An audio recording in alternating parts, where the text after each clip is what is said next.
Hello दोस्तों, welcome to my YouTube channel GK and GS mixed. 13 अक्टूबर 2020 को SSC CHSL द्वारा आयोजित पूछे गए प्रश्नों को आज के सत्र में आपको करवाया जाएगा। तो चलिए आज का सत्र आरंभ करते हैं। पहला प्रश्न, कौन सा त्यौहार तिब्बती नववर्ष के आरंभ का प्रतीक है? लोसर त्यौहार। नोट: लोसर तिब्बती बौद्धों का एक महत्वपूर्ण त्यौहार है। तिब्बती चंद्र कैलेंडर के अनुसार यह त्यौहार नए वर्ष के आरंभ का प्रतीक है। अगला प्रश्न, मुगल दरबार के वृत्तांत किस भाषा में लिखे गए थे? फारसी भाषा में। जैसा कि आप लोग जानते हैं कि मुगल काल की राजभाषा फारसी थी तथा मुगल काल में सभी दरबारी वृत्तांत फारसी भाषा में ही लिखे जाते थे। अकबर के दरबार में अबुल फजल द्वारा आईने अकबरी को भी फारसी भाषा में ही लिखा गया था। अगला प्रश्न, निम्न में से कौन सा मंदिर वास्तुकला की पंचायतन शैली में निर्मित है? दशा अवतार मंदिर।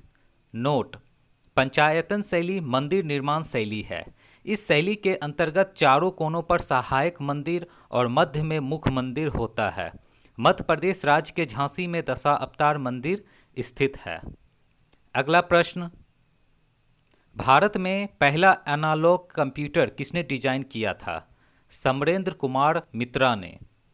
समरेंद्र कुमार मित्रा ने भारत के पहले एनालॉग कंप्यूटर का डिजाइन वर्ष 1954 में भारतीय सांख्यिकी संस्थान कलकत्ता में बनाई थी। अगला प्रश्न, राजीव गांधी खेल रत्न पुरस्कार की स्थापना कब की गई थी? वर्ष 1991-92 के दौरान। प्रथम राजीव गांधी खेल रत्न पुरस्कार प्रसिद्ध शतरंज खिलाड़ी विश्वनाथ आनंद को दिया गया था।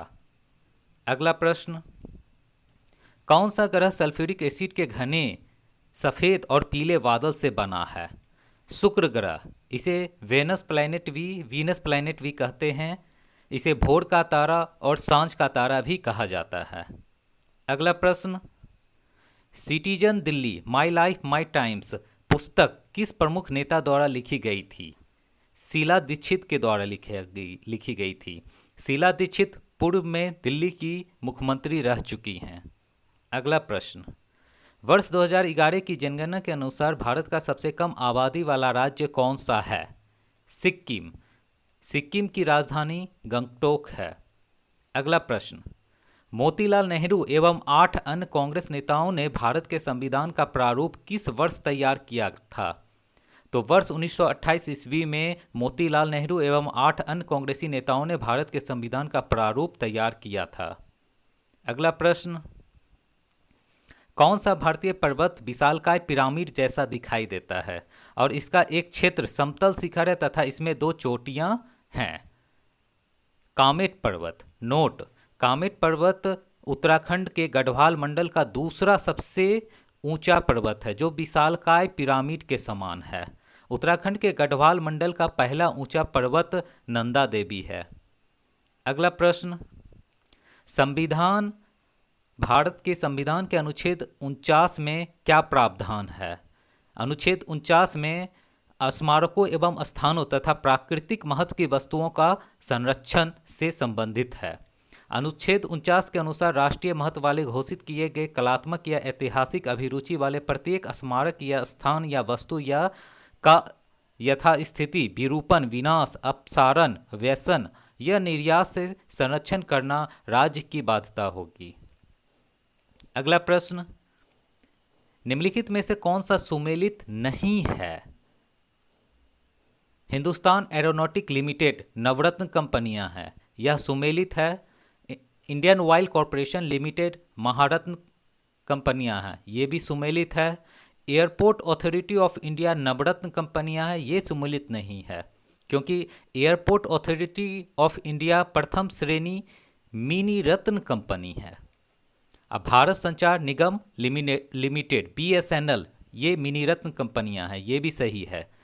तो वर्तमान में देश में 10 महारत्न प्रथम श्रेणी एवं द्वितीय श्रेणी में 14 नवरत्न एवं 74 मिनी रत्न कंपनियां हैं। अगला प्रश्न, DASD में ए का पूर्ण रूप क्या है? ए का पूर्ण रूप एक्सेस है और DAST का फुल फॉर्म पूर्ण रूप डायरेक्ट एक्सेस स्टोरेज डिवाइस है। अगला प्रश्न, वाइल ऑफ विट्रियोल का रासायनिक नाम क्या है? इसका रासायनिक नाम सल्फ्यूरिक एसिड है। इसका रासायनिक सूत्र H2SO4 होता है और इसे अम्लों का राजा भी कहा जाता है। अगला प्रश्न, कौन सा उपकरण भूकंप के दौरान सतह पर पहुंचने वाली तरंगों को मापता है? यह उपकरण है सिस्मोग्राफ। अगला प्रश्न, भारतीय राष्ट्रीय कांग्रेस ने लाहौर अधिवेशन में पूर्ण स्वराज का प्रस्ताव किस तिथि को पारित किया था? 19 दिसंबर 1929 को। अगला प्रश्न, किस वैज्ञानिक ने तत्वों की आवर्त सारणी को परमाणु द्रव्यमानों के बढ़ते क्रम में व्यवस्थित किया था? दिमित्री मेंडेलीव ने। और जैसा कि दोस्तों जानते हैं कि परमाणु संख्या के बढ़ते क्रम में व्यवस्थित मोसले ने किया था, जिसे आधुनिक आवर्त सारणी नाम दिया गया है। अगला प्रश्न, निम्नलिखित में से किस स्मारक को भारतीय भूवैज्ञानिक सर्वेक्षण द्वारा राष्ट्रीय भू विरासत स्मारक के रूप में अधिसूचित नहीं किया गया है? पहला ऑप्शन, प्रायद्वीपीय नीस लालबाग कर्नाटक। इसे भूवैज्ञानिक सर्वेक्षण द्वारा राष्ट्रीय भू विरासत स्मारक के रूप में सूचित किया गया है। नोमीरा ओडिशा के पीलो लावा में लौह खनिज पट्टी क्षेत्र है, इसे भी अधिसूचित किया गया है। पुंगरो नागालैंड के पास नागा हिल ऑफियोलाइट स्थल है, इसे भी भू विरासत स्मारक के रूप में अधिसूचित किया गया है। जबकि ऑप्शन 4, तमिलनाडु के विल्लुपुरम जिले का जिंजी दुर्ग, जिसे भू विरासत स्मारक के रूप में अधिसूचित नहीं किया गया है। तो अतः इसका उत्तर नहीं के रूप में इसे चुना जाएगा। अगला प्रश्न देखिए दोस्तों, यहाँ से जो भी प्रश्न आ रहे हैं जीके, जीएस और जनरल अवेयरनेस या करंट अफेयर्स के तहत टोटल 25 क्वेश्चन एसएससी में पूछे जाते हैं, जिसमें से 18 से 20 प्रश्न तो जीके और जीएस के होते हैं और बाकी लगभग 6 से 7 क्वेश्चन आपको जीए और करंट अफेयर्स से संबंधित होते हैं। तो ये करंट अफेयर्स के क्वेश्चन जब एग्ज़ाम होते हैं तो जस्ट पिछले एक साल के दौरान वाले ही प्रश्न होते हैं। तो चलिए ये किस प्रकार से क्वेश्चन पूछे जाते हैं इनको भी देखा जाता है, देखते हैं। वर्ष 2012 से लेकर 2016 तक किस भारतीय अर्थशास्त्री को विश्व बैंक का मुख्य अर्थशास्त्री नियुक्त किया गया था? कौशिक बसु। अगला प्रश्न, कौन सा भारतीय La Liga Spanish club football का शीर्ष स्तर होता है? ये ला लीगा का पहला भारतीय ब्रांड एम्बेसडर बना दिसंबर 2019 में। तो रोहित शर्मा, भारतीय क्रिकेट खिलाड़ी रोहित शर्मा को ला लीगा का पहला भारतीय ब्रांड एम्बेसडर बनाया गया। अगला प्रश्न, दिसंबर 2019 को किस देश के प्रधानमंत्री ने प्रति वर्ष दिए जाने वाले गांधी नागरिकता शिक्षा पुरस्कार आरंभ करने की घोषणा की थी? यह यूरोप का एक देश पुर्तगाल है, जिसकी राजधानी लिस्बन है और यहाँ की भाषा पुर्तगाली है। अगला प्रश्न, राजस्थान में बाल विवाह उन्मूलन के लिए कार्य करने हेतु कौन बाल अधिकार कार्यकर्त्री चेंज मेकर अवार्ड 2019 प्राप्त करने वाली प्रथम भारतीय बनी? पायल जांगीर।